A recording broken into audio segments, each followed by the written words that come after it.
নমস্কাৰ মোৰ বন্ধু বান্ধৱীসকল অসমবাসী ৰাইজ মহানবাসী ৰাইজ আজি মই আহি মোৰ ইউটিউব চেনেলৰ চিফ এডভাইজাৰ স্বপনকান্তি দেৱ তেওঁক লগত লৈ মোৰ কেমেৰামেন মুস্তাফা তেওঁক লগত লৈ আহি আজি মই ফটোগ্ৰাফাৰত উপস্থিত হৈছোঁ। মই জানিবলৈ পালোঁ যে শ্ৰীমতী হেমপ্ৰভা চুতীয়া বাইদেউ তেওঁ ৰাষ্ট্ৰপতিৰ পৰা পদ্মশ্ৰী বঁটা তেওঁ পাইছে। তো এইখিনি কথা গম পাই মই ৰখি থাকিবলৈ নোৱাৰিলোঁ যে মোৰ মনে ক'লে যে তেওঁ কি কাৰণত পদ্মশ্ৰী বঁটা পালে, কি উদ্দেশ্য পালে। তো এইখিনি মই জানিবৰ কাৰণে আৰু আপোনালোকৰ মাজলৈ লৈ যাবৰ কাৰণে মই আগবাঢ়ি আহিলোঁ। তেনেস্থলতে মই মোৰ সতীৰ্থ দীপংকৰ দা এইজন আহক। নমস্কাৰ। তেওঁৰ নাম দীপংকৰ। তো আমাৰ বিজেপি দলৰে তো আমি চব একেলগৰে হওক, সতীৰ্থ হয় মোৰ। তো তেওঁক মই ক'লোঁ যে হেমপ্ৰভা চুতীয়া বাইদেউৰ লগত তেওঁ অলপ আলোচনা কৰক, যাতে আমাক অলপ সময় দিয়ে। অকণমানি যদি তেওঁ সময় দিয়ে তো আমি তেওঁ কি কাৰণত পদ্মশ্ৰী বঁটা পালে, কি উদ্দেশ্যত পালে, সেইখিনি যাতে আমি তেওঁৰ পৰা জানিব বিচাৰিম আৰু সেইখিনি যাতে আপোনালোকৰ মাজলৈ মই লৈ যাব বিচাৰিম। তো তেওঁক মই অনুৰোধ কৰিলোঁ। তেওঁ হেমপ্ৰভা বাইদেউৰ লগত আলোচনা কৰিলে। হেমপ্ৰভা বাইদেৱে সন্ধিয়া টাইমত আমাক মাতিলে। তো আমি আহি তেওঁৰ প্ৰাংগণত আমি উপস্থিত হ'লোঁ। আৰু মই দীপংকৰ দাক অনুৰোধ কৰিছোঁ যে এইটো বিষয়লৈ অলপ হেমপ্ৰভা বাইদেউৰ লগত অলপ আলোচনা কৰিব, যাতে তেওঁ যে ৰাষ্ট্ৰপতি যে যিটো হেৰি আপোনাৰ পদ্মশ্ৰী বঁটা পালে, কি কাৰণত পাইছে, কি উদ্দেশ্যত পালে, সেইটো আপুনি অলপ আমাক যদি জনায়, তেওঁৰ পৰা জানি কেনে আমাক যদি জনায় বা তেওঁৰ পৰা আপুনি সোধ পোছ কৰি যে আমাক জনায়, তো আমি ইউটিউব চেনেলৰ জৰিয়তে আমি অসমবাসী ৰাইজক জনাবলৈ বিচাৰিম, যাতে বস্তুটো লুকাই নাথাকে, অলপ ভৰ ভিত্তিত যাতে চব মানুহে গম পায়। আহক প্ৰভাৱ এজন আহক। আপুনি প্ৰথমতে মই ইউটিউব চেনেলৰ মাধ্যমেদি মোৰ বন্ধুলৈ অশেষ ধন্যবাদ জনাইছোঁ। তেখেতে আজি এই আমাৰ এই অঞ্চলৰ অৰ্থাৎ আমাৰ মৰাণ অঞ্চলৰ যি এখন গাঁও, যিখন ফটিকাচোৱা গাঁও, সেই ফটিকাচোৱা গাঁৱত জন্মগ্ৰহণ কৰি এগৰাকী শিপিনীয়ে পদ্মশ্ৰী এৱাৰ্ড লাভ কৰি আমাৰ এই গোটেই মৰাণ ফটিকাচোৱা বুলিয়েই নহয়, গোটেই মৰাণ বা গোটেই ডিব্ৰুগড় জিলা বা গোটেই অসমৰ বাবে এটা গৌৰৱ কঢ়িয়াই আনিছিল। আৰু তেখেত 5 এপ্ৰিল 2023 চনত এই পদ্মশ্ৰী এৱাৰ্ডটো তেখেত লাভ কৰিছিল, বা আমাৰ ভাৰতৰ ৰাষ্ট্ৰপতি মহামহিম ৰাষ্ট্ৰপতিয়ে তেখেতক প্ৰদান কৰিছিল। তো গতিকে এতিয়া তেখেতৰ যি সৃষ্টিৰাজি, তেখেতৰ যি এটা কষ্ট, সেই কষ্টটো আচলতে আমি ভাষাৰে বুজাব নোৱাৰিম।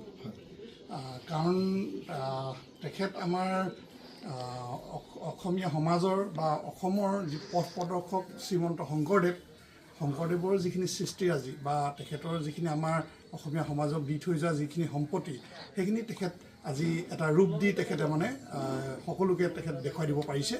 আৰু মই কোৱাতকৈ বাইদেউৰ মুখেদি কথাখিনি শুনিলে বেছি ভাল হ'ব, নহয় জানো? আহকচোন তালৈ যাওঁ। বাইদেউ সোমাব পাৰোঁ? বাইদেউ নমস্কাৰ। নমস্কাৰ বাইদেউ, আমি ইউটিউব চেনেলৰ জৰিয়তে আমি আহিছোঁ।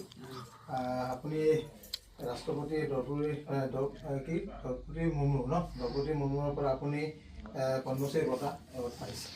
তো এইখিনি কথা গম পায় মোৰ চিফ এডভাইজাৰ স্বপনকান্তি দেৱ, নমস্কাৰ, তেওঁক লগত ল'লোঁ আৰু তেওঁক অনুৰোধ কৰিলোঁ যাতে আমাৰ দীপংকৰ দা আমাৰ সতীৰ্থ হয়, তেওঁ যাতে তেওঁ কয় যাতে আপোনালোকৰ লগত যোগাযোগ কৰি দিব কাৰণে।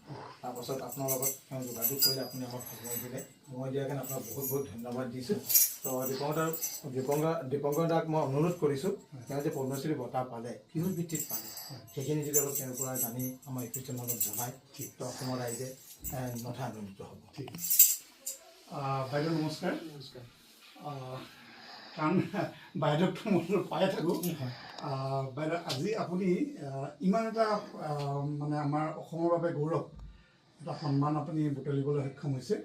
তো এতিয়া আমাৰ ইউটিউব চেনেলৰ মাধ্যমেদি আমাৰ দৰ্শকেও জানিবলৈ বিচাৰিব যে আপোনাৰ এই যিমান সৃষ্টিৰাজি, যিমান আপুনি যে কষ্ট কৰিছে, এই কষ্টৰ ভিতৰত আপোনাৰ কি ৰহস্য লুকাই আছে, বা আপুনি কেনেকৈ কষ্ট কৰিছে, বা আপুনি আৰম্ভ ক'ৰ পৰা কৰিছে, এই গোটেই যদি বিতংভাৱে আমাক জনাই দিয়ে, বা গোটেই আমাৰ ৰাইজক যদি ইউটিউব চেনেলৰ মাধ্যমেদি জনাই দিয়ে, তেনেহ'লে সকলোৱে এটা কৃতজ্ঞ হ'ম বুলি ভাবোঁ। হয়, আপোনালোকে যিখিনি প্ৰশ্ন কৰিছে, গোটেই প্ৰশ্নখিনি যদি মই উত্তৰ দিবলৈ যাওঁ ইয়াৰ অন্তৰালত থকা কথাখিনি তেতিয়া আমাৰ এটা দীঘলীয়া সময় লাগে কিন্তু তথাপি মই থকতে ক'বলৈ বিচাৰিম কথা হ'ল কি মানুহ ভগৱানৰ সৃষ্টি মানুহে যি কৰে সেইখিনি তেওঁ কৰায় আৰু তেওঁ সৃষ্টি কৰিছে তেওঁ পালন কৰিছে তেওঁ সংহাৰো কৰিব আৰু এই যে পৃথিৱীত কৰ্মবিলাক কৰি আছে সব তেওঁ কৰাই আছে কোনেও নিজৰ ভবিয়াকৈ কোনেও পৃথিৱীত কোনেও একো কাম কৰিব পাৰে তাৰে এটা অংশ আজি মই যি কাম কৰিলোঁ সেই কামখিনি কিন্তু মই কৰা নাই মই অন্তৰৰ পৰা কওঁ মই কৰা নাই মোক কৰোৱা হৈছে কিন্তু আৰু এইটো কথাও কওঁ মই এই যি মানে হালত যিখিনি কাম কৰিলোঁ সেই কামখিনিৰ কাৰণে ধৰি লওক সমগ্ৰ অসমবাসীয়ে মোক সেইখিনি মৰম যাচিছে অসম গৌৰৱ বঁটাও দিছে অসম চৰকাৰে কিন্তু কথাটো কি ভাৰত চৰকাৰে এতিয়া পদ্মশ্ৰী দিছে কিন্তু কথাটো এনেকুৱা নহয় যে মই বহুত কিবা ডাঙৰ কাম এটা কৰিলোঁ মই তাঁতৰ শালত তাঁত বৈছিলোঁ আৰু তাঁত হ'বলৈ গৈ কিন্তু তাত মই এটা নতুন এটা সৃষ্টি কৰিছোঁ হয় মই আখৰ তুলিছোঁ কিন্তু এই কামটো মোক কোনোবাই কৰোৱাইছে আৰু সেইকাৰণে সম্ভৱ হৈছে গতিকেলৈ মানুহে যিয়ে যি নকৰক কিয় মানুহে নিজৰ মনৰ মাজত অহংকাৰ নেৰাখি মই কৰিছোঁ বুলি নাভাবি সদায় ভাবিব লাগে যে কাম কামেই কামৰ সৰু বৰ নাই প্ৰত্যেকে কৰা কামটো প্ৰত্যেকৰ কাৰণে ডাঙৰ অকল যে এইটোৱে ডাঙৰ সেইটো কথা নহয় কাৰণ বিভিন্ন সেইকাৰণে মই ভাবোঁ এই মানুহে কাম কৰিলে ভগৱানৰ ওপৰত বিশ্বাস ৰাখি নিষ্ঠাৰে সততাৰে যদি কৰে প্ৰত্যেকে প্ৰত্যেকজনৰ কামত কিবা নহয় কিবা এটা ফল পাব আৰু তাৰেই ফলস্বৰূপে আজি মই ভগৱানৰ ওপৰত বিশ্বাস ৰাখি কৰাৰ কাৰণেই হয়তো আজি তেওঁ মোক ইমানখিনিলৈকে আগুৱাই দিছে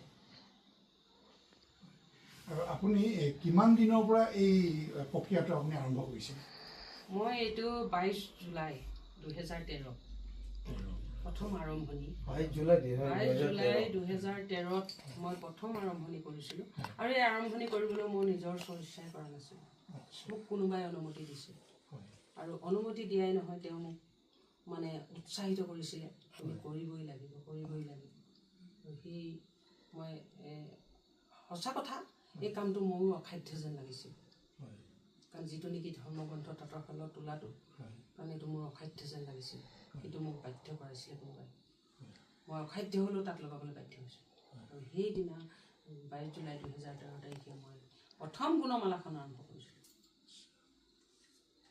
আৰু তেনেধৰণে গুণমালা নামঘোষা ভাগৱত গীতা ইংৰাজী আৰু সংস্কৃত দুইটা ভাষাতে আৰু এতিয়া শেষত মই ইংৰাজীত গুণমালা ভাগি সমাপন মুঠতে 5 ভাগী ধৰ্মগ্ৰন্থ মই তাঁতৰ শালত ইংৰাজী আৰু হিন্দী আৰু অসমীয়া তিনিটা ভাষাত তুলিবলৈ সক্ষম হৈছোঁ 5 ভাগীৰ ভিতৰত আপোনাৰ কি কি আপুনি কৈ দিলে ভাল হ'ব প্ৰথম হ'ল গুণমালা সেয়া মহাপুৰুষ শংকৰদেৱ বিৰচিত গুণমালা সেই গুণমালা ভাগি 6টা অধ্যায় আছে 401 শ্লোক আছে আৰু সেইখিনি অসমীয়া সেই ভাগিত মোৰ 9 মাহ লাগিছে প্ৰায় 17 ইঞ্চি প্ৰস্থ তাৰপিছতে মই নামঘোষা কৰিছোঁ নামঘোষা ভাগি প্ৰায় 2 ফুট প্ৰস্থ আৰু মই বৈ শেষ কৰালৈকে প্ৰায় 200 ফুট দৈৰ্ঘ্যৰ হৈছে আৰু তাত 1001 শ্লোক আছে সেইকাৰণে হাজাৰী ঘোষা বুলি কয় তাৰপিছতে মই সংস্কৃতত ভাগৱত গীতা ভাগি তোলোতে মোৰ 17 মাহ সময় লাগিছে প্ৰায় 2 ফুট প্ৰস্থ আৰু গোটেইখিনি মই মুগাৰ সূতাত কৰিছোঁ আৰু সেই তাত মই যিখিনি আখৰ তুলিছোঁ সেউজীয়া ঊল ব্যৱহাৰ কৰোঁ গোটেইকেইভাগিতে মই ঊলেই ব্যৱহাৰ কৰিছোঁ কিন্তু বেলেগ বেলেগ ৰঙৰ কৰিছোঁ কিন্তু মই এই ভাগৱত গীতাত ইংৰাজী কৰিছোঁ আৰু সেইটো কয় সেউজীয়া ঊলৰ ব্যৱহাৰ কৰিছোঁ আৰু এইখিনি কৰোঁতে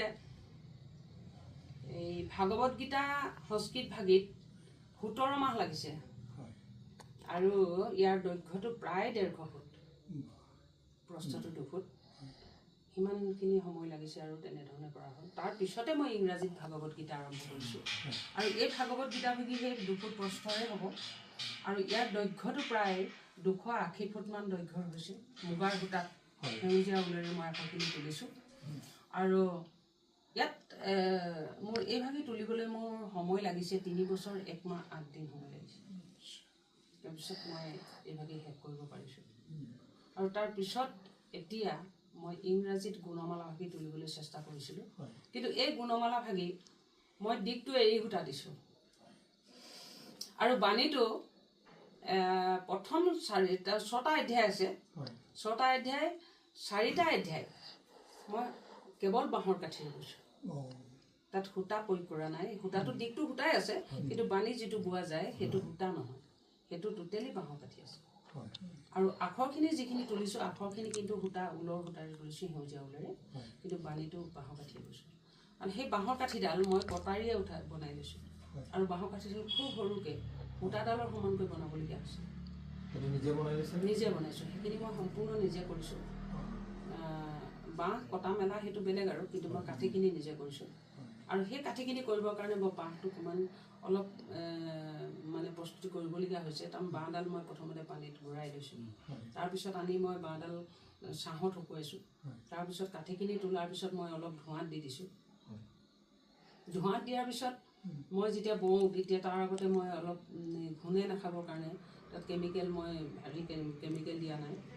কেৰাচিন তেল, হালধি, ক'লা চাদা আৰু মহানিমৰ পাত কেৰাচিন তেলৰ লগত জুবিয়াই ৰাখি মই তেনেধৰণে অকণমান মানে তাৰ মেহনত কৰি পেলাই মই এই কি কয় গুণমালা ভাগি 4টা অধ্যায় বলোঁ। 4টা অধ্যায়ত প্ৰায় 165 ফুটমান মই বাঁহৰ কাঠিৰে বৈছোঁ।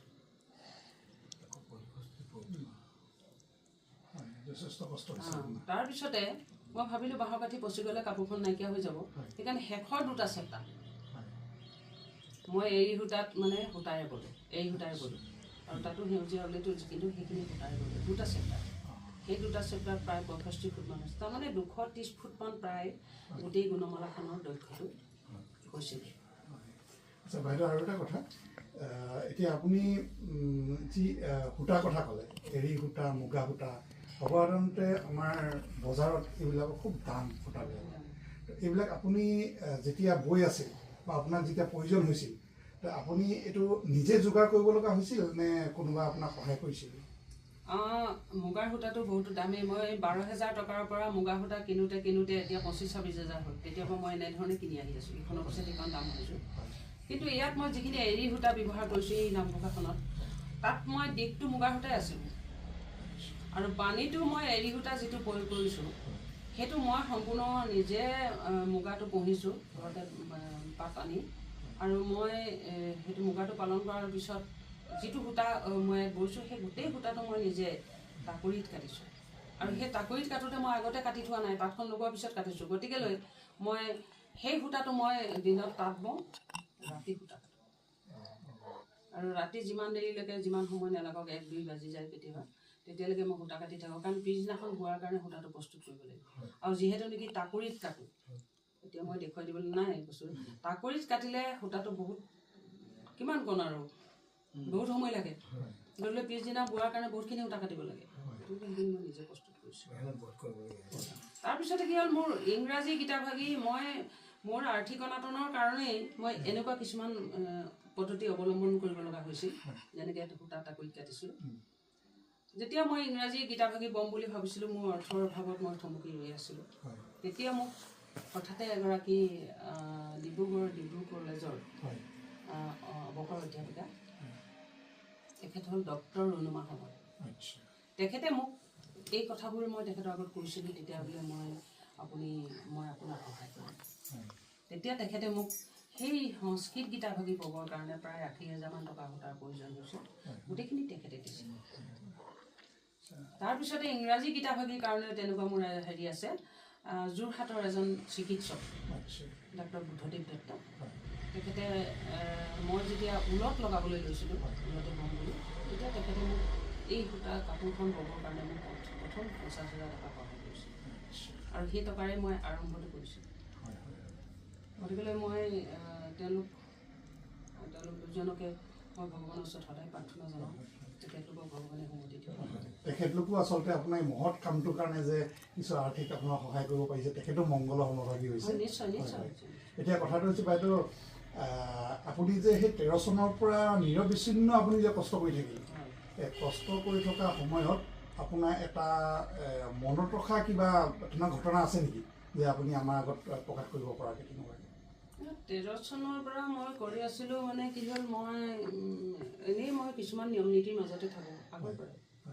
কিন্তু তেতিয়া মই আমাৰ যিটো এই ধৰ্মগ্ৰন্থৰ পৰা যিটো আধ্যাত্মিকভাৱে আমি নিয়ম নীতি কিছুমান মানি চলোঁ, সেই নিয়মখিনি মই মানি চলিছিলোঁ। কাৰণ কিতাপখন আমি গা নোধোৱাকৈ চুব নোৱাৰোঁ, বেয়া কিবা অসুচীয়া গাই চুব পৰা নাযায়, আৰু সেই নিয়মখিনি মোৰ তাঁতৰশালখনত প্ৰযোজ্য। মই তাঁতৰশালখনত তেনেকৈ কৰিছিলোঁ, তেনেকুৱা কোনো মানে অসুচি হেৰি কৰা নাছিলোঁ।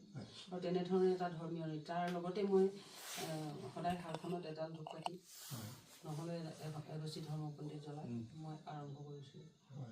আৰু তাৰ কাৰণে কিন্তু মোৰ উল্লেখযোগ্য এনে একো নাই। মই যেতিয়া প্ৰথম গুণমালা তুলিবলৈ লৈছিলোঁ মানুহে মোক পগলাখন বুলি কৈছিলে, কিন্তু সেই কথাবিলাক অকণমান উল্লেখযোগ্য। কিন্তু মই মনত একো দুখ পোৱা নাই, কিন্তু মানুহে ভাবিছিলে মানুহজনী পাগলী হ'ল। কাৰণ ধৰ্মগ্ৰন্থ মানুহে তাঁতৰশালত তোলে নেকি? আৰু যিখন ধৰ্মগ্ৰন্থ যিখন আমাৰ চুবলৈ ভয় লাগে সেইখন তাই তাঁতৰশালত তুলিছে গুণমালাখন। সেইখন তাই কিয় তুলিছে? মানুহজনী কিবা হ'বগৈ, পগলা হ'ল হ'লা, বিভিন্ন মন্তব্য দিছিল, ভয় কৰিছিলে মোৰ কিবা হ'ব কৈছে নেকি? কিন্তু মই ইটিকিং নাই কৰা, ভয় কৰিছিলে তাই কিবা হৈ যাব নেকি মানুহজনী। তেতিয়া মই ভগৱানক মই মনতে সুধিছিলোঁ যে মই কিবা ভুল কৰিছোঁ নেকি, মই সঁচাকৈ কিবা হৈ গৈছোঁ নেকি? তেতিয়া মোৰ মনটো কৈছে নাই হোৱা। তাৰপিছত মই সেইটো কথা মানুহে মোক বেয়া ভাবি কোৱা নাইতো, গতিকে মই বেয়াও পোৱা নাই, আৰু সেই কথাটো মনত নলৈ মই আৰু বহুত অলৌকিক হেৰিও মই পাইছোঁ, এই ক্ষেত্ৰত অনুভৱ কৰিছোঁ। গতিকে সেইকাৰণে মই পৃথিৱীভাগী বহুত শ্ৰদ্ধা ভক্তি কৰোঁ, মই সন্মান কৰোঁ এতিয়াও। আৰু তেনেকুৱা সৰু সৰুতো বহুত ঘটিছেই। মই এটা ঘৰ বনাই ল'ব পৰা নাছিলোঁ, এখন প্লাষ্টিক কাপোৰ ওপৰত তুলি লৈ মই শালখন তাতে লৈ তাত বৈছিলোঁ, কিন্তু মই অলৌকিক শক্তি তাতেই পাইছোঁ। যিমান বতাহ আহিলেও মোক সেই প্লাষ্টিক কাপোৰখন উৰুৱাই নিনিয়ে, মুকলি। আচ্ছা, আপুনি ইমান 13 চনৰ পৰা কষ্ট কৰি এটা আপুনি যেতিয়া পৰ্যায় এটা পালেগৈ, পৰ্যায় পাওঁতে তাৰ পাছত আপোনাৰ এটা সুখৰ খবৰ বাৰ্তা আহিল আপোনালৈ। তো সেই সুখৰ খবৰ বাৰ্তাটো যেতিয়া আপুনি প্ৰথম পাইছিল, আপোনাৰ অনুভৱ কেনেকুৱা আছিল বা কেনেকুৱা চিটুৱেশ্যনত আপুনি এই সুখৰ বাৰ্তাটো পাইছিল অলপ জানিব বিচাৰোঁ। প্ৰথম সুখৰ বাৰ্তাটো ধৰি লওক বঁটা পোৱাটোহে সুখৰ বাৰ্তা, এনেকৈতো অসমৰ ৰাইজে বহুত আদৰি ল'লে, কিন্তু প্ৰথম আহিছিলে অসম গৌৰৱৰ বাৰ্তাটো। কিন্তু মই অসম গৌৰৱ যেতিয়া বাৰ্তাটো আহিছে তেতিয়া মোৰ ভাৱ এনেকুৱা হোৱা নাই যে মই বহুত কিবা পাইছোঁ, কিন্তু মোৰ ভাৱটো হৈছে যে অসম গৌৰৱ অসম চৰকাৰে দিছে। কথাটো সেনেকুৱা এটাও কাম হৈছেগৈ নেকি? মনত সেইটো ভাৱ হৈছে যে মই কৰা কামটোৰ গুৰুত্ব আছে দেখোন। মোৰ ভাৱটো তেনেকুৱাই হৈছে যে ভালে হৈছে অসম চৰকাৰে যে গুৰুত্ব দিছে। মোৰ এটা ভাল লাগিছে যে মোৰ এই তাঁতশালখনক আৰু এই কলাটোক গুৰুত্ব দিছে, সেইটো কাৰণে ভাল সুখ পাইছোঁ যে আমাৰ তাঁতশালৰ এই কলাটোক যে আদৰি লৈছে। সেইটো কাৰণে সঁচা কথা ক'বলৈ গ'লে সেই কাৰণটোত মই বহুত সুখ পাইছোঁ। তাৰপিছত যেতিয়া পদ্মশ্ৰী আহিলে, পদ্মশ্ৰী আহোঁতে মই অসম গৌৰৱৰ কথাও মই কোনো জনা নাছিলোঁ পাম বুলি, আৰু পদ্মশ্ৰী পোৱাৰ কথাও মই নাজানিছিলোঁ যে এইবোৰ কাম কৰিলে পদ্মশ্ৰীও পায়। যেতিয়া পদ্মশ্ৰী মোলৈ দিল্লীৰ পৰা মিনিষ্ট্ৰী অফিচৰ পৰা ফোন আহিছে, দিল্লী মিনিষ্ট্ৰীৰ পৰা ফোন আহিছে, তেতিয়া মই কথাটো হিন্দীত কৈছেতো, আৰু মই হিন্দীত পাকৈত নহয় নহয়, মই ল'ৰাটোক কথা পাতিবলৈ দিলোঁ। বোলো দিল্লীৰ পৰা মিনিষ্ট্ৰীৰ পৰা ফোন কৰিছে, তই কথা পাতচোন। সি কথা পাতিলে, পাতি পেলাই মানে সি পদ্মশ্ৰী তাৰ মুখত শুনিছোঁ, তাক অভিনন্দন জনাইছে, কৈছে আৰু মই শুনি আছোঁ ওচৰৰ পৰা, অলপ বুজি পাওঁ। তাৰপিছতে শুনি তেতিয়া মই ভাবিছোঁ কি পদ্মশ্ৰী কথা, সিজনে ফোনটো ৰাখি পেলাই মা আপোনাৰ নামত পদ্মশ্ৰী হৈছে। মই বোলো কথাটো নকবি কাক, মোৰ বিশ্বাস কেতিয়াও হোৱা নাই, মই ক'বলৈ দিয়া নাই। মোৰ ঘৰত হয়তো পৰিয়ালটোৱে জানিলি আৰু নকবি, এইবোৰ কোনেবা ফোন কৰিছে হিন্দীভাষী মানুহ, গতিকে এইবোৰ কথা নকবি, থৈ দিয়ে। যদি হয়তো ওলাব নহয়, নাই কোৱা আৰু। কিন্তু বেছি দেৰি নহয়, এঘণ্টামানহে নোকোৱাকৈ থাকিলোঁ। তাৰপিছত আৰু লগে লগে চাৰিওফালৰ পৰা মিডিয়াৰ ফোন আহিলে, কিন্তু মোৰ ডিপাৰ্টমেণ্টে তেতিয়ালৈকে জনোৱা নাই চৰকাৰীভাৱে। চাৰিওফালৰ পৰা ফোন আহিলে, মিডিয়াই ফোন কৰি দৌৰি আহি মোৰ ঘৰভৰ্তিয়ে হৈ গ'ল যে বাইদেউ এইটো পাইছে। মই বোলো পাইছোঁ যদিওতো ঠিকেই আছে, সেইটো প্ৰমাণটো ক'ত আছে? মই এজনক সুধিছোঁ প্ৰমাণটো ক'ত আছে? প্ৰমাণটো লাগিব নহয়, মোকতো কোনো ডিপাৰ্টমেণ্ট জনোৱা নাই। মিনিষ্ট্ৰী বা জনাইছে, হয় সেইটো এটা প্ৰমাণেই হয়, কিন্তু সেইটো প্ৰমাণেই প্ৰমাণ নহয়। এজন কোন মানুহ মইতো চিনি নাপাওঁ, কৈছেহে জানো। তেতিয়া তেওঁলোকে মোক হেৰি দেখুৱালে, কাগজে লিখিতভাৱে এখন তেওঁলোকে দেখাইছে মোবাইলত দেখাইছে আচ্ছা হয় এইটো চব বাইদেউ এতিয়া এনেকৈ ঘোষণা কৰিছে হয় হয় নহ'লেতো এইবিলাক কথা প্ৰচাৰ কৰিলে মই লাজ পাম লাজ হয় তাৰপিছতে হয় বাইদেউ আৰু এটা কথা আপুনি যেতিয়া পদ্মশ্ৰী ল'বলৈ যায় আপুনি যেতিয়া আমাৰ ভাৰতৰ ৰাজধানী যেতিয়া দিল্লীত যেতিয়া আপুনি প্ৰথম ভৰিটো দিয়েগৈ দি মেলি যেতিয়া আমি ফটো এখনো দেখিছোঁ ৰাষ্ট্ৰপতিৰ লগত ফটো এখন আছে তো গতিকে আপুনি যেতিয়া এই বঁটাটো যেতিয়া আপুনি লৈছিলে মহামহিম ৰাষ্ট্ৰপতিৰ পৰা আপোনাৰ মানে কেনেকুৱা ভাৱ হৈছিল আমাৰ সেই ভাৱটো জানিবলৈ মন গৈছে আচলতে আৰু আমাৰ দৰ্শকসকলো জানিবলৈ মন যাব পদ্মশ্ৰী ল'বলৈ পোৱাৰ দিনাখনৰ ঘোষণা হোৱাৰ পিছৰ পৰা মানে কিছুমান ভাৱধাৰা মুহূৰ্ত লাহে লাহে অলপ হেৰিটো হৈ আহিলে তো নৰ্মেল হৈ আহিলে মোৰ প্ৰথম যেতিয়া শুনিলোঁ তাৰপিছত সঁচা কথাটো তাৰপিছত তাত যোৱাৰ পিছত পদ্মশ্ৰী ল'ম তেতিয়া দেখিছোঁ আৰু তাত সঁচা কথা ক'বলৈ ৰাষ্ট্ৰপতি ভৱনৰ ভিতৰত আৰু গতিকে আমি জীৱনতো আৰু সেনেকুৱা আৰু মানে বা মানুহে নাপায় সেনেকুৱা দেখিবলৈ মই ভাবিছোঁ যে মোক ভগৱানে এনেকুৱা এটা ঠাইলৈনো আনিলে নে মইনো সঁচাই আজি পদ্মশ্ৰী ল'বলৈ আহিছোঁ নে মোৰ তেতিয়াও প্ৰশ্নই হৈ আছে মোৰ প্ৰশ্নবোধকটো হৈ আছে কিন্তু মই সঁচাকৈ বিশ্বাস হোৱা নাই মই পদ্মশ্ৰী যেতিয়ালৈকে ৰাষ্ট্ৰপতিৰ হাতৰ পৰা লোৱা নাই তেতিয়ালৈকে মোৰ তাত বহি থাকোঁতেও বিশ্বাস হোৱা নাই মোৰ যে পদ্মশ্ৰী পাওঁ মোক যে এই বঁটাটো মানুহবোৰে লৈছে নহয় ইমান ধুনীয়া লাগিছে দেখিবলৈ ইমান মানে সন্মান দিছে মইতো ল'ম নেকি এইটো সঁচাকৈ তেনেকুৱা কথা এটা হৈছিলে কিন্তু সেই ভাৱটো মই কি বুলি ক'ম মই মানে মোৰ তেনেকুৱা ভাষা নাই মই শব্দ ক'বলৈ কিন্তু মোৰ তেনেকুৱা ভাৱ তেতিয়া হৈছে আৰু ভাল লগাটো স্বাভাৱিকতে ভাল লাগিব হয় ভাল লগাটো স্বাভাৱিক আৰু গোটেই অসমৰ মানুহৰ ভিতৰত ভগৱানে যে আপোনাকে এই গুণটো দিলে যে কৰিবৰ কাৰণে ভগৱানক আমি ধন্যবাদ জনাইছোঁ ভগৱানে যে আপোনাকে বাছি ল'লে আচ্ছা খুব কম সময়ত আপোনাৰ এটা ইংৰাজী সংস্কৰণৰ এখন পুথি প্ৰকাশ পাইছে আপোনাৰ এই মাধ্যমেদি আপুনি যিটো মাধ্যম ব্যৱহাৰ কৰি আছে তো এতিয়া খুব আজি চাগে দুদিন হৈছে নহয় জানো দুদিনৰ আগত হৈছিলে আপোনাৰ উন্মোচন কৰা দুদিন হৈছে শেষ হোৱা মোৰ 1 ডিচেম্বৰত শেষ 1 ডিচেম্বৰ আচ্ছা সেই যিটো সংস্কৰণ সেই সংস্কৰণটো আপোনাৰ কিমান দিন লাগিছিল আপোনাৰ কৰিবৰ কাৰণে মই 2022ৰ 4 ফেব্ৰুৱাৰী তাৰিখে আৰম্ভ কৰিছোঁ হয় হয় হয় আৰু এই 2024ৰ 1 ডিচেম্বৰ তাৰিখে শেষ কৰিছোঁ আচ্ছা প্ৰায় 2 বছৰ 9 মাহ কেইদিনমান হৈছে আৰু বেছি ইমানখিনি সময় লাগিছে কষ্ট অনুভৱ নহয় কষ্ট কেতিয়াও হোৱা নাই ভগৱান যদি আপোনাৰ লগত আছে আপোনাৰ কষ্ট অনুভৱ কেতিয়াও হ'ব নোৱাৰে ভগৱানে আপোনাক আগুৱাই লৈ গৈছে কৰিবলৈ কষ্ট হোৱা নাই কিন্তু এটা কথা হৈছে মই তাঁতখন নহ'লে তাঁতখন কাপোৰ আকৌ লগাব লাগিব এই শালখন নাথাকিলে মোৰ এই এনেই থাকিবলৈ মোৰ তাঁতশালখন থাকিলেহে মই জীয়াই থাকিব আৰু আমিও আপোনাৰ এই পুণ্য স্থান বা সেই পুণ্য তাঁতশালখন আমিও চাবলৈ বিচাৰিছোঁ গতিকে আমাৰ দৰ্শকো আপোনাৰ মাধ্যমেদি দেখুৱাবলৈ বিচাৰিছোঁ যি তাঁতখনৰ হালেদি আজি ইমান আজি আমি সৃষ্টি কৰিলে আমি আপোনাৰ মাধ্যমেদি সেই তাঁতশালখন চাব বিচাৰিছোঁ মই তাঁতশালখন দেখুৱাব পাৰিম কিন্তু শালখনে আছে তাত কাপোৰ নাই নাই একো নাই আপোনাৰ সেই শালখন আমি দেখিলেও আমাৰ যথেষ্ট পুণ্য আমি পাম বুলি ভাবোঁ তাত যোৱাৰ আগতে এইখিনি অলপ হয় হয় তাৰ আগতে আমি অলপ এইখিনি চাই লওঁ হ'ল ভাগৱত গীতা 280 ফুট দৈৰ্ঘ্যৰ ভাগৱত গীতা ইংৰাজী অংশ হয় 280 ফুট হয় 280 ফুট দৈৰ্ঘ্য হয় আৰু বাইদেউ এই ৰঙা ৰঙৰ যিখন এই ভাগি হ'ল ৰঙা ৰঙৰ যিখন আছে ইয়াত এই ভাগি মানে হ'ল এইটো ৰোলটো ধৰিব লাগিব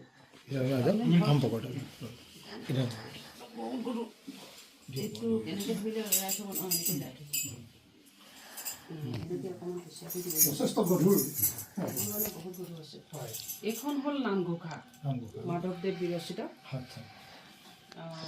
এইভাগি প্ৰথমখিনি ৰঙাখিনি পিছলৈ ক'লা কলা আছে ন কলা দেখা গৈছে দিশটো মুগাৰ আৰু পানীটো এৰি খুব সুন্দৰ কলা আখৰ ইয়াত দেখা গৈছে সেইখন গুণমালা সেইখন এই কলা ৰঙৰ সেইটো ওপৰলৈ দি দিলে মানে হ'ব নেকি এইখন এনেকৈ দিব লাগিব ন সেইটো খুলি দিয়কচোন অকণ এইটো এইখন হ'ল গুণমালা এইটো শেষৰ দশকত দেখা গৈছে এইখন শেষৰ হয় ন প্ৰথম গৈছিলোঁ এইখন হয় হয় এখন প্ৰথম সৃষ্টি হৈছিল ন গুণমালা হয় সুন্দৰ তাৰপিছতে এইফালে আছে সংস্কৃতৰ গীতা ভাগী ইয়াত আছে সংস্কৃত গীতা হয় হয় এখন প্ৰায় 150 ফুট দীৰ্ঘ 150 ফুট আৰু প্ৰস্তুতি 2 ফুট মানে হ'ব হয় তাৰপিছত আছে এতিয়া বৰ্তমান মই যিখন গৈছিলোঁ সেইখন মই অকণমান দেখাই দিব লাগিব নহয় জানো এইখন মই আলমিৰাৰ পৰা উলিয়াব লাগিব এইটো বৰ গধুৰ এতিয়া মইতো নোৱাৰোঁ ওলাব দিয়ক মই ধৰি দিম আহক প্ৰতিপক্ষে আপুনি আহক হয় আপুনি সোমাই দিয়ক হয় আপোনালোকে ধৰিয়ে দেখাই দিলেই হ'ল এইখন বাঁহৰ কাঠি নহয় লাগিলেই ভাগে নাই নাই নহয় জানিছোঁ আপোনালোকৰ লগত ভগা নাই মানে এইটো বস্তু আপুনি এইফালে যাওক এনেকৈ হ'ব এনেকৈ হ'ব ঠিকে আছে ঠিক আছে ঠিক আছে ঠিক আছে আপোনালোকে আৰু অকণমান ঘূৰাই দিলে তলত যাব তেতিয়া আপুনি এই নিদিব দেই এইখন হ'ল ইংৰাজীত গুণমালা হয় আৰু এইখিনি ওচৰলৈ আনিলেহে ধৰা পৰিব সামনে ষ্টিকখিনি এইখিনি মানে বাঁহৰ কাঠি হয় আচ্ছা আৰু বাকী আপুনি যিটো সেউজীয়াখিনি ঊল হয় ন এইখিনি বাঁহৰ কাঠি হয় আৰু মুগা কালাৰ এইটো কি সূতা আছিল এইটো এৰী সূতা এৰী সূতা এইখন মানে বহুত ৱেট হয় মানে কি হ'ল বাঁহৰ কাঠিটো বহুত বাঁহৰ কাঠিৰ কাৰণে ৱেটটো বেছি হৈছে 7ডাল বাঁহৰ কাঠি সোমাই আছে প্ৰায় 35,000 মান কাঠি আছে 35,000 এটা সৃষ্টি তাতে আকৌ ভৰাই দিলে ওপৰ পিনে কৰক এই জেগাটো ওপৰ পিনে কৰক তেতিয়ালৈ কৰক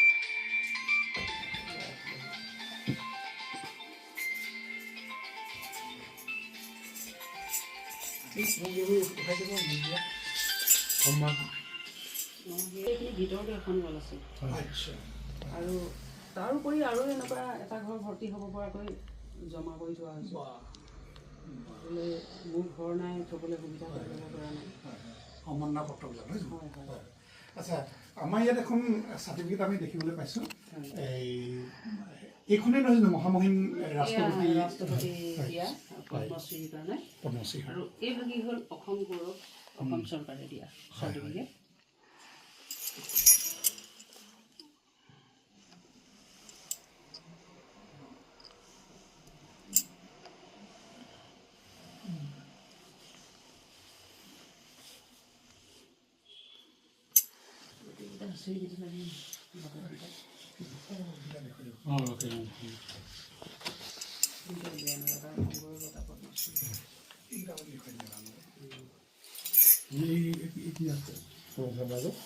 এয়া হ'ল পদ্মশ্ৰী আৰু অসম গৌৰৱ এইটো আপুনি ধৰকচোন মই এইটো ওলাই দিম লাগিলে ঠিকে আছে বস্তুটো মানে কি খাপত লাগি থকা নাই হয় হয় খাপ লাগি থকা এইটো হ'ল অসম গৌৰৱ হয় এইটো হ'ল পদ্মশ্ৰী পদ্মশ্ৰী ঠিক আছে বাইদেউ এটা বস্তু এটা দেখিবলৈ পাইছোঁ মহামহিম ৰাষ্ট্ৰপতিয়ে চাগে আপোনাক এইটোতে দিছিল নেকি এইটোতে চাৰ্টিফিকেটখন এখন চাৰ্টিফিকেট ভৰাই দিছিল এইখনত চাৰ্টিফিকেট দিছিলে মহামহিম ৰাষ্ট্ৰপতিয়ে চোৱা এই বাকচটোত আমি আজি চুবলৈ পাইছোঁ যে আনন্দিত হৈছোঁ মই চুইচাইডত হয় চোক চোক আৰু অসম গৌৰৱ দিছিলে সেইটো এই ওপৰতো অসম গৌৰৱ দিয়া সেইটোও বোলে কম নহয় বৰ সুন্দৰ এইটো দিছিলে অসম গৌৰৱ আমাৰ অসম চৰকাৰৰ পৰা দিয়া অসম গৌৰৱ তাৰ যিটো চাৰ্টিফিকেট দিছিলে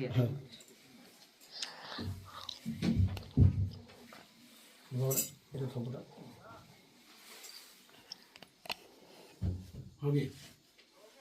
এইবিলাক বস্তু আপোনাক মানে কি এই বিজেপি চৰকাৰৰ পৰা বেছি সন্মানটো যচা হৈছিলে আগৰ চৰকাৰ মই আগৰ যেতিয়া কংগ্ৰেছ চৰকাৰ আছিলে তেতিয়া মই মাত্ৰ বনমালাখন তুলিছিলোঁ গুণমালাখন তুলিছিলোঁ, কিন্তু গুণমালাখনক সেই চৰকাৰেও গুৰুত্ব নাই দিয়া বুলি ক'লে ভুল কোৱা হ'ব। আচ্ছা আচ্ছা কাৰণ তেতিয়া আমাৰ মাননীয় মানে তৰুণ গগৈ ডাঙৰীয়াদেৱ মুখ্যমন্ত্ৰী আছিলে, সেইটো শেষৰ অৱস্থাত তেতিয়া। তেখেতে যেতিয়া মই গুণমালাখন প্ৰথম মই কলিয়াবৰ সাহিত্য সভাত প্ৰদৰ্শন কৰিছিলোঁ, তেতিয়া তেখেত তালৈ আহিছিল যদিও চকুৰে প্ৰত্যক্ষ কৰা নাছিল, প্ৰদৰ্শনীত তেখেত অহা নাই। কিন্তু তেখেতে ধৰি লওক তাৰ পৰা গুচি গ'ল। গধূলি হোৱাৰ লগে লগে যেতিয়া চাৰিওফালৰ পৰা মিডিয়াৰ মানে প্ৰচাৰটো হ'ল, যেতিয়া মানে টিভিত বা অন্যান্য সেয়াত, তেতিয়া তেওঁ কিন্তু মই তাত থাকোঁতেই লগে লগে সেইদিনাই ঘোষণা কৰিছোঁ যে মই মানুহগৰাকীক 1 লাখ টকা সাহাৰ্য প্ৰদান কৰিছোঁ আৰু এই সৃষ্টিৰাজি সংৰক্ষণৰ কাৰণে মই সকলো ব্যৱস্থা কৰিম বুলি তেখেতে মোক কথাও দিছিল। কিন্তু তেখেতে মোক 1 লাখ টকাটো দিলে, তাৰপিছতো চৰকাৰ ভাগিলে, তাৰ পৰা তেখেতে মোক সংৰক্ষণৰ ব্যৱস্থাটো কৰা নহ'ল, কিন্তু তেখেতে সেইটো গুৰুত্ব দিছিলে। আচ্ছা, আৰু এটা কথা বাইদেউ মই জানিব বিচাৰিছোঁ, অসম চৰকাৰেও আপোনাৰ এই গোটেই যিখিনি সৃষ্টিৰাজি এইখিনি নামতে শংকৰদেৱ কলাক্ষেত্ৰত সংৰক্ষণ কৰিবৰ কাৰণে বিচাৰিছিল আপোনাৰ হয়, কিন্তু আপুনি নিজৰ ইচ্ছামতে কিবা সংগ্ৰহালয় এটা বনোৱাৰ কথা আপুনি চিন্তা চৰ্চা কৰি আছে, এই বিষয়ে আপুনি অলপ আমাৰ দৰ্শকসকলক। মই যেতিয়া শংকৰদেৱ কলাক্ষেত্ৰত সংৰক্ষণ কৰিব বিচাৰিছিল, তেতিয়া আমাৰ মানে সৰ্বানন্দ সোণোৱাল আছিল বাৰু, তেতিয়া সূৰ্য হাজৰিকা যিজন তেখেত ছেক্ৰেটাৰী আছিলে, হাজৰিকাদেৱে মোৰ লগত যোগাযোগ কৰিছিলে আৰু শংকৰদেৱ কলাক্ষেত্ৰৰ কথা কৈছিল। কিন্তু মই অসমৰ ৰাইজৰ সম্পদৰাজি তেনেকৈ দিব নিবিচাৰি মই নিজে সংৰক্ষণ কৰি থৈ অসমৰ ৰাইজৰ কাৰণে মই এভাগী সংগ্ৰহালয় বনাই মই দি থৈ যাম বুলি মনতে সংকল্প ল'লোঁ, আৰু সেইকাৰণেই শংকৰদেৱ কলাক্ষেত্ৰত মই দিব নিবিচাৰিলোঁ। আৰু বৰ্তমান চৰকাৰখনে মই গুৰুত্ব দিছে, মই সেইটো অস্বীকাৰ নকৰোঁ, কিন্তু চৰকাৰে গুৰুত্ব সহকাৰে লোৱাৰ কাৰণে আজি মোক পদ্মশ্ৰী এখন গৌৰৱ বঁটা। কিন্তু এটা কথা, অসম বৰ্তমান চৰকাৰখনে মোক কিন্তু এই কামত মই ইমানখিনিলৈকে কৰিছোঁ, মই বিভিন্ন অনুষ্ঠানত কৰিছোঁ যে মই আৰ্থিক অনাটনৰ কাৰণে থমকি ৰ'বলগীয়া হৈছে আৰু মই নিম্নমানৰ কাম কৰিব লগা হৈছে। এই কথাটো মই চৰকাৰে কোৱাগৈ নাই, কিন্তু বিভিন্ন অনুষ্ঠানৰ মাধ্যমেৰে মই কোৱা হৈছে। কিন্তু সঁচা কথা, অসম চৰকাৰে মোক এই কামটো আগুৱাই নিয়াৰ ক্ষেত্ৰত এতিয়াও বৰ্তমান চৰকাৰখনে কোনো সাহাৰ্য প্ৰদান কৰা নাই, আৰ্থিক সাহাৰ্য। আৰু মই থমকি ৰৈছোঁ, এতিয়াও মই থমকি আছোঁ। কিন্তু মই এতিয়া যিখন গ্ৰন্থ তুলিম বুলি ভাবিছোঁ, এইখন গ্ৰন্থ তুলিবৰ কাৰণে মুগা সূতা লাগে। মুগা সূতা কিনিবলৈ মোৰ হাতত এতিয়াতো পইচা নাই, গতিকে মই থমকি ৰ'ব লগা হৈছে। সেইটো কাৰণে মই বহু সময়ত হতাশো হওঁ, কিন্তু হতাশ হ'লে মই কান্দি দিওঁ। এতিয়া মই এই পিছৰ ভাগি লগাবলৈ মই চিন্তা কৰি আছোঁ, মই ক'ৰ পৰা পইচা পাম এতিয়া। এই পিছৰ ভাগি এখন ডাঙৰ গ্ৰন্থভাগি হ'ল কি নামঘোষাখনে, কিন্তু এই নামঘোষাখন বহুত ডাঙৰ গ্ৰন্থ। এই নামঘোষাভাগি মই ইংৰাজী আৰু হিন্দী দুয়োটা ভাষাতে তোলাৰ প্ৰয়াস কৰিছোঁ, তাৰমানে বহুত ডাঙৰ গ্ৰন্থ। এখন গ্ৰন্থ দুটা হেৰিয়াত দুটা ভাষাত তুলিবলৈ বহুত টকা লাগিব, কিন্তু তাৰ কাৰণে মই এতিয়া মানে চিন্তাটো কৰিছোঁ, থমকি ৰৈছোঁ। আপুনি আমাৰ চৰকাৰৰ এনে হওক বা তেনেকৈ মন্ত্ৰী হওক তেওঁলোকৰ লগত যোগাযোগ কৰিছিল? চৰকাৰৰ মানুহক আৰু যোগাযোগ কৰিব লাগে, আমাৰ স্থানীয় বিধায়ক, অসমৰ মুখ্যমন্ত্ৰী, সেইসকলৰ লগত মোৰ সকলো জনোৱা আছে, তেওঁলোক অৱগত, তেওঁলোকে মোক উৎসাহিত কৰিছে। তাৰপিছতে তপন গগৈ যোৰহাটৰ সাংসদ আছিল নেকি, সাংসদ হৈ থকা অন্য কথা, তেখেতে মোক এটা অনুষ্ঠানত ৰাজহুৱাভাৱে কৈছিলে যে মই 2 লাখ টকা এটা আপোনাক দিম, কিন্তু সেইবিলাক মোক আশ্বাসে দিছে, কিন্তু মই আৰ্থিক সহায় কৰা নাই। আৰু তেওঁলোকে কোৱা কথাখিনি মই কৈছোঁ দিম বুলি তেওঁলোকে কৈছে, কিন্তু দিয়া নাই বুলি। গতিকে চৰকাৰীভাৱে মই আৰ্থিক সহায় পোৱা নাই এই কাম কৰিবৰ কাৰণে, কিন্তু মোক প্ৰেৰণা যোগাইছে, স্বীকৃতি দিছে, সেইটো মই স্বীকাৰ কৰিছোঁ, সেইটো কৰিছোঁ মই। সেইটো সেইকাৰণে চৰকাৰ বেয়াকৈ নহয়। মোৰ বন্ধু বান্ধৱীসকল, অসমবাসী ৰাইজ, মহানবাসী ৰাইজ, মই এটাই অনুৰোধ কৰিছোঁ অসম চৰকাৰক, যাতে বাইদেউক আৰ্থিক সাহাৰ্য আগবঢ়ায়। আৰু আমাৰ এতিয়া কেবিনেট মন্ত্ৰী বিমল বৰা, তেওঁ এতিয়া আমাৰ ইয়াৰে এতিয়া MLA হৈ আছে, তেওঁকো অনুৰোধ জনাইছে চৰকাৰীভাৱে তাৰ বাইদেউক যাতে আৰ্থিক সহায় সহযোগিতা আগবঢ়ায় বুলি মই কামনা ৰাখিলোঁ। তো বাইদেউ এটা কথা এইখিনিতে ক'বলগীয়া কথা এটা আছিল, এই সৃষ্টিৰাজি সংৰক্ষণৰ কাৰণে মই অসম চৰকাৰক আবেদন কৰিছোঁ।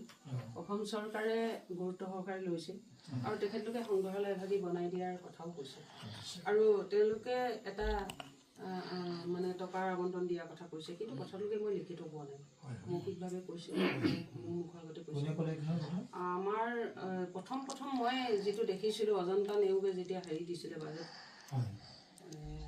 মানে আমাৰ মন্ত্ৰী, তেতিয়া মই মোবাইলত পাইছিলোঁ যে তেখেতে 1 কোটি টকা এটা ঘোষণা কৰাহে মই দেখিছিলোঁ। মই এইবিলাক ধৰি নাৰাখিলোঁ, মই কিন্তু চাইছোঁ, শুনিছোঁ। সেইটো আজি এবছৰ আগৰ কথা নহয়। তাৰপিছত মোক এই যোৱা 7 আগষ্টৰ দিনা গুৱাহাটীত হেণ্ডলুম ডে পাতিছিলে। তেতিয়া তাত হেণ্ডলুম মিনিষ্টাৰ, মই নামেই পাহৰি থাকোঁ, এই তেখেতে ঘোষণা কৰিছে যে 50 লাখ টকা এটা দিম বুলি সেইদিনা ঘোষণা কৰিছিলে। গতিকে তেনেধৰণে ঘোষণা কৰিছে, কিন্তু কথা হ'ল কি মই অসম চৰকাৰক পুনৰ আবেদন জনাইছোঁ। মই প্ৰায় 8 কোটি টকাৰ এটা প্ৰজেক্ট মই প্ৰস্তুত কৰি লৈছোঁ ইঞ্জিনিয়াৰৰ লগত কথা পাতি, আৰু সেই প্ৰজেক্টটো মই অসম চৰকাৰলৈ পঠাইছোঁ। আৰু মই বিচাৰিছোঁ অসমৰ ৰাইজৰ স্বাৰ্থত দেই এটা বৈজ্ঞানিক পদ্ধতিৰে সংৰক্ষণ কৰিব পৰা সংগ্ৰহালয়, যিটো ইণ্টাৰনেশ্যনেল পৰ্যায়ৰ উন্নত প্ৰযুক্তি এটা সুন্দৰ মিউজিয়াম বিচাৰিছোঁ। সেই মিউজিয়ামটোৰ কাৰণে মই চৰকাৰক পুনৰ আবেদন জনাইছোঁ। মৰাণতে মোৰ নিজৰ ঘৰতে মই মাটি দান কৰিছোঁ, মই এইখিনি দান কৰিছোঁ, শ্ৰম দান কৰিছোঁ, চব কৰিছোঁ, কিন্তু অসমৰ ৰাইজৰ স্বাৰ্থত কৰিছোঁ। মাত্ৰ চৰকাৰে সংগ্ৰহালয়টো বনাই অসমৰ ৰাইজক দিব লাগে। তাৰ কাৰণে মই যিটো 8 কোটি টকাৰ যিটো প্ৰজেক্ট কৰি দিছোঁ, মই আপোনালোকৰ জৰিয়তে মই চৰকাৰক পুনৰ মই আবেদন জনাইছোঁ যে এই সংগ্ৰহালয়টোহে অসমৰ ৰাইজৰ কাৰণে আমাৰ যি মাটি দান কৰিছোঁ তাত বনাই দিব লাগে। আপুনি অসম চৰকাৰৰ কিবা যোগাযোগ কৰিছে নাই এই যিটো সংগ্ৰহালয়? মই যোগাযোগ কৰিছোঁ, তাৰ যিটো প্ৰজেক্ট মানে DPR এটা যিটো ফাইল বনোৱা ড্ৰয়িঙৰ সৈতে যিটো মই বনাইছোঁ, সেইটো মোৰ ওচৰত আছে এতিয়া ফাইল কপি। মই ইতিমধ্যে আমাৰ মন্ত্ৰী সাংস্কৃতিক মন্ত্ৰী বিমল বৰা মহোদয়ৰ হাতত মই অৰ্পণ কৰিলোঁ, আৰু সেইটো মুখ্যমন্ত্ৰী মহোদয়লৈ মই তেখেতক লগ কৰি প্ৰেৰণ কৰিম বুলি ভাবিছোঁ। আমাৰ এই চেনেলটো যে খুলিলোঁ, ইউটিউব চেনেলটো, তাৰ বিষয়ে কিবা ক'ব নেকি? যিটো মই এতিয়া আপোনালোকৰ কথা মতে জানিব পাৰিছোঁ যে অসমখনক বিশ্ব দৰবাৰত পৰিচয় কৰা, অসমখনক যেতিয়া বিশ্ব দৰবাৰত পৰিচয় কৰাবলৈ গৈছে, মই সেইটো শুনি ভাল পাইছোঁ। কিন্তু সেইখিনি কৰিবলৈ যাওঁতে মই পৰামৰ্শ দিব নোৱাৰোঁ, তথাপিতো মই ক'ব বিচাৰোঁ আমাৰ অসমখনক পৰিচয় দিবলৈ হ'লে মাটিৰ পৰা পৰিচয় দিব লাগিব। গতিকেলৈ আপোনালোকে মাটিৰ পৰা আমাক অসমখন বিশ্ব দৰবাৰত চিনাকি কৰক, আৰু চিনাকি কৰক। মোৰ মানে একেবাৰে মনৰ কথা, মই যিখন তাঁতৰ শালত আজি বৃন্দাবনী বস্ত্ৰ, যিখন বিশ্বত কোনেও কৰা নাই, সেই বৃন্দাবনী বস্ত্ৰখন অসমৰ এই তাঁতশালখনত হৈছিলে, যিখন আমাৰ থলুৱা তাঁতশাল, হাতশাল বুলি কোৱা যায়, যিখন শাল আছিলে অসমীয়া শাল, সেই অসমীয়া শালত প্ৰস্তুত হৈছিলে। আৰু সেইখন অসমীয়া শালতে আজি এই সৃষ্টিৰাজি, এইখিনি কোনো মেচিনাৰী শালত হোৱা নাই, অসমীয়া তাঁতশালত হৈছিল। গতিকেলৈ মই বিভিন্ন অনুষ্ঠানত কৈছোঁ, যিদিনাখনে আমাৰ অসমীয়া এই তাঁতশালখনে বিশ্ব দৰবাৰত পৰিচয় পাব, স্বীকৃতি পাব, সেইদিনাখনে মই শেষ সুখ পাম। গতিকে আপোনালোকে আহ্বান জনাম, আপোনালোকেও যেন এই আমাৰ তাঁতশালখনক বিশ্ব দৰবাৰত পৰিচয় কৰে। এতিয়া আমি আপোনাৰ সেই তাঁতশালখন চাব যাব পাৰিম।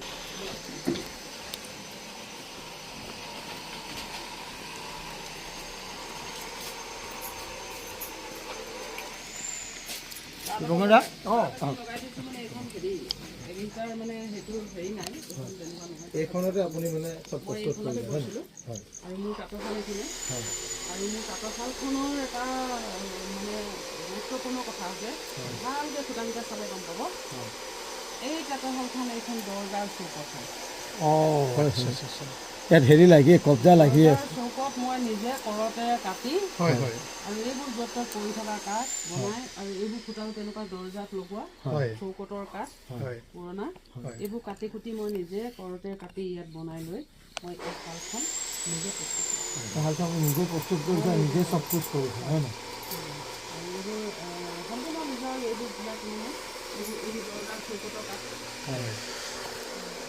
হয় দেখিয়ে গম পাইছোঁ দৰজা চকতৰ কাঠে হয় আমাৰ কব্জা লাগি আছে তাত আৰু এইবোৰ অৰ্ডিনেৰী কাঠ মানে মাৰি গৈছোঁ যাতে নিহিলে হিলিব নোৱাৰে হয় হিলিব নোৱাৰে এইটো কোনোবা মিস্ত্ৰীয়ে বনোৱা শাল নহয় এখন মানে আচলতে আমিও আচৰিত পাইছোঁ যে বাইদেৱে এনেকুৱা এটা হেৰি তাঁতশাল বনাই আজি গোটেই অসমে নহয় গোটেই ভাৰততে নহয় গোটেই বিশ্বজোৰাত এটা যি সৃষ্টি কৰিলে সকলোকে যি দেখুৱালে কিন্তু আমি সঁচাকৈ গৌৰৱ কৰিব যে আপুনি নিজৰ হাতেৰে কৰিছে আপুনি প্ৰমাণ দিলে এইটো দৰজাৰ চৌকত হয় বুলি ইয়াততো আপোনাৰ হেৰি লাগিয়ে আছে ন কব্জা লাগি আছে হয় নাই সেইটো আপুনি নিজে কাটি নিজে সেইটো তৈয়াৰ কৰিছে আৰু তাঁতশালৰ ঘৰটো হ'ল কি ইয়াত মহ সোমায় বতাহ সোমায় বৰষুণ সোমায় আৰু এইটো দেখিলে আপোনালোকে আৰু যথেষ্ট কষ্ট হয় কাৰণ কেলৈ এতিয়া গৰম দিন হোৱাৰ লগে লগে মহে চফল লগা এইটো বিনা লগা সোমায় কিন্তু সেই মহ ডাঙৰ কামোৰ খায়ো মই নিশাই 11-12 বজালৈকে তাত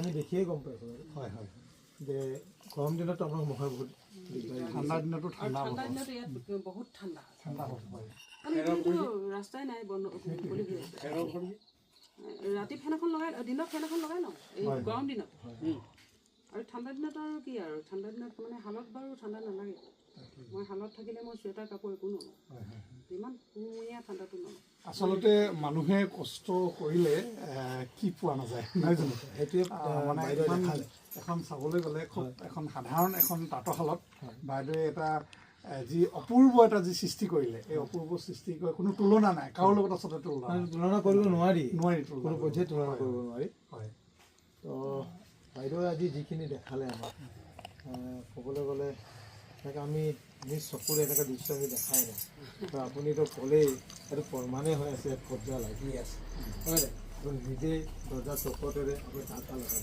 আছে নথৈ আনন্দিত হৈছোঁ আমি এইখিনি দেখা পাই আৰু আপুনি যে আমাক সময় দিলে এই বিষয়ে মোৰ দাবী নাই এইকাৰণে দাবী নাই মই এইটো ব্যক্তিগতভাৱে কৰিছোঁ হয় মানে সেইকাৰণে মই নিদিলে বুলিয়ে যে এতিয়া আপুনি নকৰিম সেইটো নহয় এতিয়াও মই চেষ্টা চলাই আছোঁ মই পইচা কেইটকা যোগাৰ কৰিব পাৰিলেই মই আকৌ সূতা আনি আৰম্ভ কৰিম আপুনি কিন্তু যদি ইমানখিনি কৰিছে তেওঁলোকৰ যদি কৰণীয় হয় কৰিব আপুনি যিখিনি কষ্ট কৰিলে অসমবাসী ৰাইজৰ কাৰণে নিশ্চয় তেওঁলোকে আপোনাৰ কাৰণে কৰিব অসম চৰকাৰে কৰিব মোৰ মনে কৈছে কিয় নকৰিব আৰু আজি যে পদ্মশ্ৰী বঁটা পাইছে তেওঁলোকৰ যোগেদিহে পাইছে নিশ্চয় নিশ্চয় হয় মই সেইকাৰণে কৈছোঁ চৰকাৰে মোক গুৰুত্ব দি লৈছে মই সেইটো কথা কৈছোঁ তো আপোনাক গুৰুত্ব দিছে নিদিয়া নহয় আৰু চৰকাৰো কিছুমান ধৰক কিছুমান কাম থাকে অলপ ব্যস্ততা থাকে তাৰ মাজত তেওঁলোকক অলপ যোগাযোগ কৰিবই লাগিব তেওঁলোকক জনাব লাগিব তেওঁলোকৰ কাম চোৱাব লাগিব তেতিয়া তেওঁলোকে ধৰক আগুৱাই আহিব সেইটো কাৰণে আমাৰ এতিয়া যিজন বিধায়ক আৰু কেবিনেট মন্ত্ৰী হয় ধন্যবাদ আপোনালোকলৈ হয় আজি যে আহি বহুত আপোনালোকে ধন্যবাদ দিছোঁ আপুনি যে আমাক সময় দিলে আমাৰ গৃহত পদধূলা পেলোৱাটো মোৰ কাৰণে সৌভাগ্য হয় ধন্যবাদ আপোনালোকক আপুনি সময় দিয়াৰ কাৰণে আমি বহুত ধন্যবাদ জনাইছোঁ অসমবাসী ৰাইজ মৰাণবাসী ৰাইজ আৰু মোৰ বন্ধু বান্ধৱীসকল আজি বাইদেৱে যিখিনি সময় দিলে সেইখিনি সময় দিয়াৰ কাৰণে মই তেওঁক মোৰ ইউটিউব চেনেলৰ জৰিয়তে মই তেওঁক বহুত বহুত ধন্যবাদ জনাইছোঁ আৰু আশা ৰাখিছোঁ অসম চৰকাৰে যাতে তেওঁক সঁহাৰি জনায় তেওঁ অসমৰ কাৰণেহে কৰিছে নিজৰ কাৰণে কৰা নাই ব্যক্তিগত হিচাপত তেওঁ যিখিনি কৰিছে অসমৰ ৰাইজৰ কাৰণে কৰিছে এইটো বহুত গৌৰৱৰ কথা এইটো মানে ভাষাৰে মই বুজাব নোৱাৰোঁ তো সকলো ৰাইজকে মোৰ অনুৰোধ যাতে আপোনালোকে এওঁৰ কাৰণে ভগৱানৰ ওচৰত আল্লাহৰ ওচৰত প্ৰাৰ্থনা কৰিব দোৱা কৰিব যাতে এওঁ আগলৈ আৰু আগুৱাই যাব পাৰে ইমানতে কৈ মোৰ বক্তব্য মই সামৰণি মাৰিছোঁ ধন্যবাদ নমস্কাৰ